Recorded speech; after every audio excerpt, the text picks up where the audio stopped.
Hey Riya, did you finish reading A Letter to God? Yes, it was such a beautiful story. Lencho's faith really surprised me. What did you think about it? Absolutely.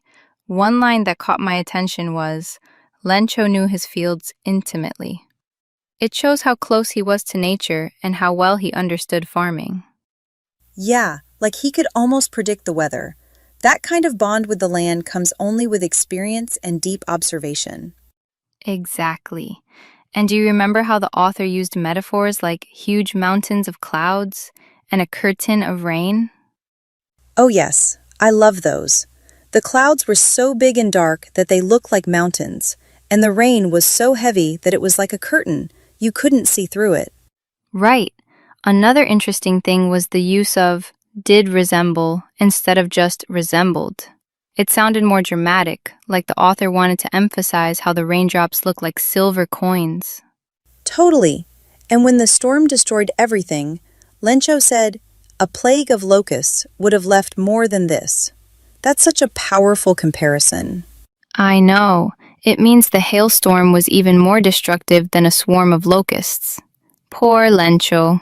And remember how he was described as an ox of a man? Yes, that metaphor was so strong. It shows Lencho was hardworking, strong, and tireless, just like an ox plowing the field. But the part that really struck me was the postmaster saying, I wish I had the faith of the man who wrote this letter. Even he was amazed by Lencho's belief.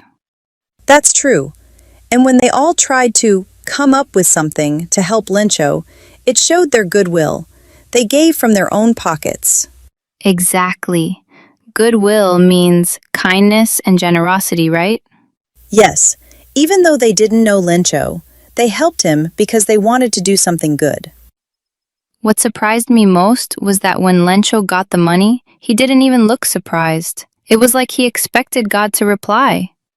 I noticed that too. His faith was so pure that he didn't doubt for a second.